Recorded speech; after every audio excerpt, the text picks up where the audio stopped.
April 2nd. My journal check-in. Looking at Maui Wowie. 3 cheese.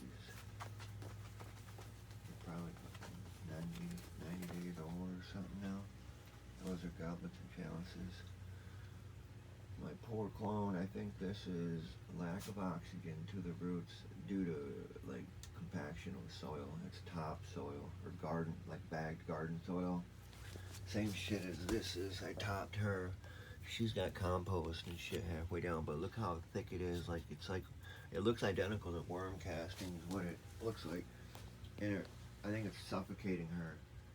I've been feeding her rainwater, so I think she's really starting to, the oxygen and shit, but it's just a matter of time, I think, before she's gonna suffocate, which sucks because that was supposed to be a gift to someone.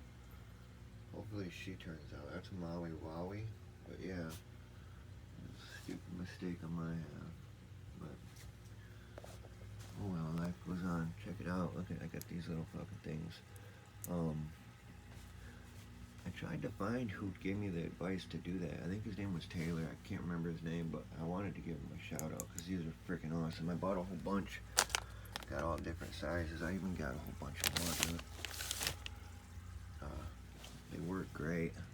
The only problem now is my fabric. If I would have filled this up all the way, so it wouldn't have been. But that's why I like to use plastic too, so they don't do that.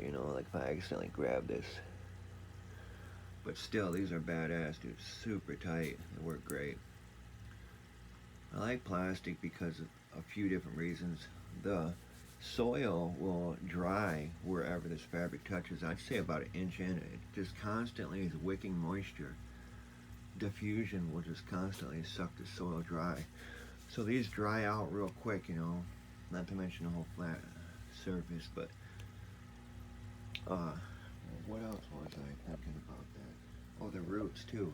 I think the roots are the same for fabric and plastic surface area wise, because what do you hear? Plastic pots, they don't air prune. They keep the same thickness of roots, but they keep going. And the air pruned in fabric will kill the big root and a whole bunch of tiny ones will shoot out. And I think, in my opinion, they have the same surface area. So I don't know if there's one that's actually better than the other. She's gonna grow, like, I'm not sure if she's genetically predisposed to grow a certain amount of surface area of roots, but I think it's the same way with plant above the ground. If you took 3 clones, all the same, like the same controlled experiment, and you grew one and you didn't touch her at all, you grew the other one, like maybe you topped her a couple times or something, and then the last one you topped her and lollipopped and did what you want.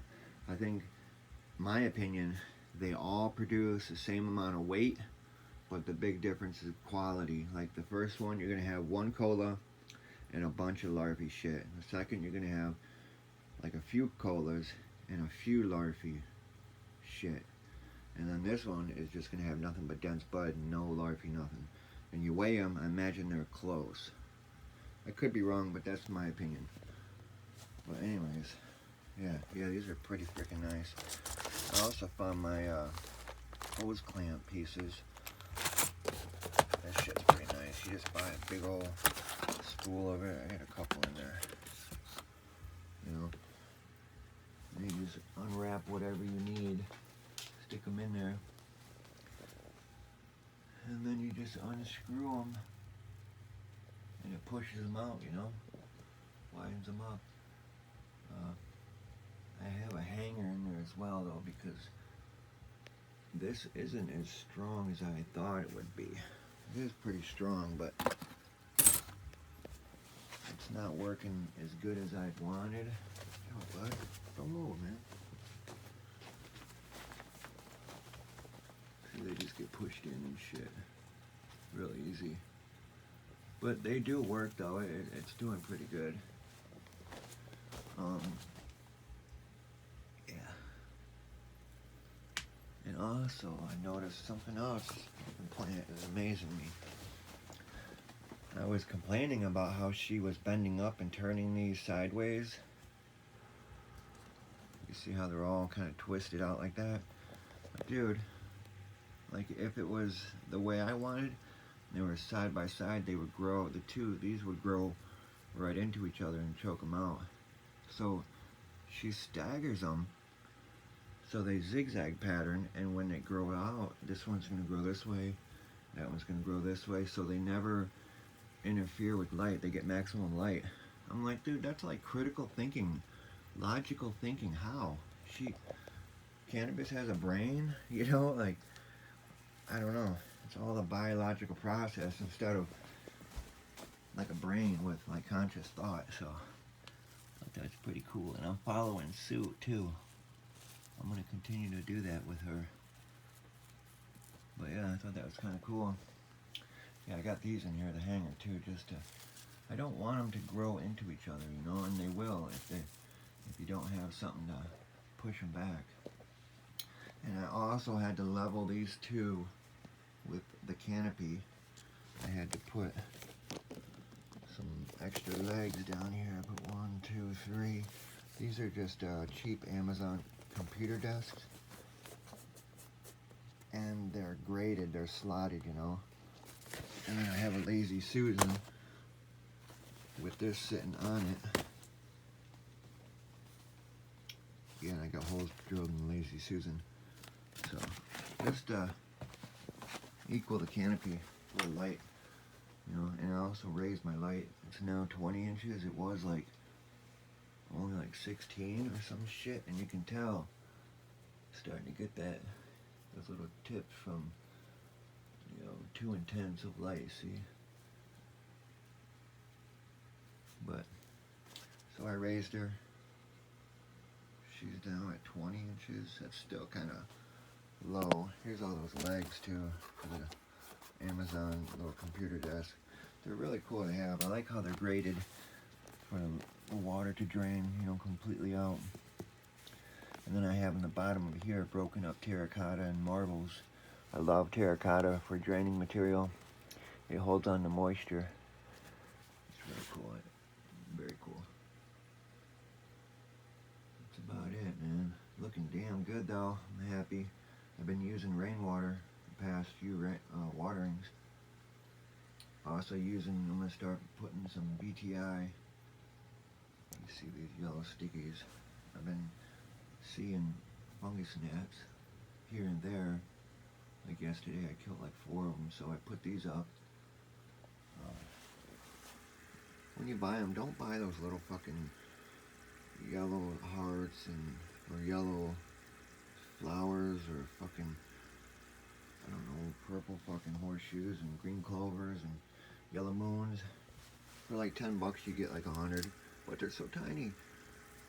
I bought like 550 of these, and I can't remember the price, but it's so worth it, dude. 500 plus, they're huge, dude. You know, and they say fungus gnats see color, but I don't think they can see very far. They're not like, you know, evolutionary, you know, fit for long travel, I don't think. They can't see, dude. That's why they smack in your face and shit. So you need a big piece. So they stick to it. And what I want to do, my top dress, Pride Lands, that's the flour mix. Put about 5 tablespoons in here. Then I'm going to take these, lay them down as a mulch to keep everything wet, so all the topsoil stays wet, so it keeps the microbial life all the way up here working and keeping the nutrients and shit moist, so it's constantly, you know, because as soon as it dries up, it doesn't work anymore. You know, you got to wet it, and if this is just staying dry, but the only problem, I want straw, that's what I want, but I had fungus gnats, and that's a big fucking no-no, so. But I've been feeding BTI. I stopped doing it for a few weeks, but now I'm going back. Every other watering, I'll do a BTI. In fact, there it is right here. This is all rainwater. Got a natural pH of like 5.8. It's fucking perfect, dude. Michigan's getting nailed with storms. So I said, bring it, huh? You don't like them though. But that's what I'm doing. 10 minutes, we gotta go. Yeah, dude. I've been pruning them just, you know, so they can get a little bend and a good base to work from, you know. Now I'm gonna pump them full of fucking nutrients. This is actually my first full dose. Actually my very first top dress ever, right? I fed her a 1/3 dosing of, what was that? 21st, third dose of Green Rush Grow. And then, yeah, and then 10 days I did a tea, but that's a while ago. I never really did any top dressing, so this would be my first top dress. 5 tablespoons, and then I'm gonna water in with this rain, and then mulch them with these until I can get some straw, and we're good to go. So yeah. So I think I'm gonna flip the flower. Might cut a little bit more off, and then I'm just gonna let them grow. They'll probably have like 6-inch colas or whatever. I mean, it's almost like the sea of green method, dude. This is exactly how we do it. Like, you would grow your little 1/4-inch buds, push pops, and you know, you get a clone, you clone her, and you cannibalize her, and you try to get 100. That's the goal. And 100 1/4-ounce push pops gives you your kilo. There's your 6 grand. And with leftovers for supplies and material. This is going to be 100 and, what did I say? 32, 128 colas, and they're probably definitely going to be over a 1/4 ounce. I don't know how much. 15, maybe 15 grams. Shit, that's 2 kilos then. There's 12 grand right there. But that's how I'm going to do it. And then the beauty about Sea of Green is you cut the whole veggie cycle right out, because you clone them all. As soon as they recover, you flip the flower. They'll shoot up about 1 foot, trim any branches off, and they'll bud out, nice little bud. You're cutting veggie right out, and then come time for like the worst fucking part of cannabis cultivation, the trim jail. They're just a little bud, you know, where you trim off a few families and she's good to go. So you're cutting out trim time too. It's the best way to grow for profit and like time management. That's how I'm gonna do it from now on.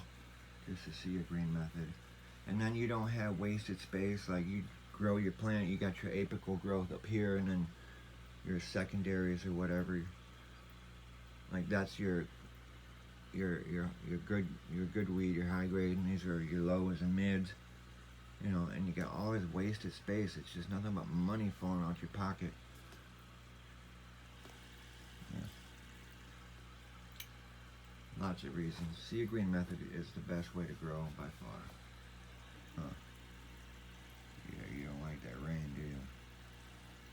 Say peace out, man. We out. There's some work to do. Yeah, we're going now. I think it's gonna work out pretty good, bending them like that too. I like that.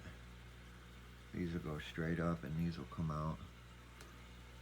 Might have a little problem bumping heads here, but I mean, if anything, I can yank these out and adjust these, pull them however I want. Might get rid of these, I don't know. I got a few. You can see them over there. If they don't turn out, if they don't look like they're gonna do anything, I might just cut them. Maybe. And you got a couple that overlap too. I don't like that. It's like that little girl, man. I gotta constantly pull these so they can get sun or light. Yeah, and a couple will crisscross in that one. That's the fucking one. I have a feeling this is going to be the one I really want too. See, she's already crisscrossing right here. Don't like that. But we'll see, you know, because they're gonna grow a good 8 inches at least. They're starting to come up. Oh, it's those two. There they are. Yeah, look at these little fuckers. I gotta be careful. I hit that. Look how thirsty she is. These things drink so much. They're so short, dude. You know, and if they don't get enough light, they're not gonna continue to grow. And these will canopy and cover, and then they're gonna get more intense when they get up here, so I can't, the light will be too far away for her to really catch up. So I might cut these off. I don't know. It's only 2 branches, so I gotta get these watered though. Holy shit, look at that. These suck it up too. I think these are way too high pH. I read 8.1. So I've been doing just my natural tap water, and I think it's the mineral uptake is what's really fucking them up. Because they thrive on really like nutrient, a lack of you know, like a lean soil, you'd say, I guess. But I don't think they like the minerals. And I definitely ain't feed them no fucking high pH. Look at how dark that is. Both of those two. These two are great though. Well, they got a lot better color. I got my peppers in there too, man. These super peppers. I think they might get choked out. Anyways, I'm waiting for these to grow those cups, you know. They got that lid, and there's different kinds. Some produce their own little toxic little fucking fluid. Some require water. I'm not sure which ones these are. Find out. They're cool as fuck though. Poor little girl. Man, alright. I might just top her, pull her out, transplant, and try to break all that shit out as much as I can. And then slowly put her down so her roots are hanging, and then kind of fill in with some topsoil, you know, like bagged potting mix or potting soil. Anything that's got organic shit in it, like soil. I don't care, it could be just potting mix for all I care. But yeah, that's light stress, dude. Too intense of light. It's not even up full blast. Usually I run these full blast, dude. From fucking the time the seed sprouts. Always, man. Never at half or anything, dude. Just full power. You gotta go. Poor guy. Look at him. He hates the weather. Summer's coming though. Peace out, y'all.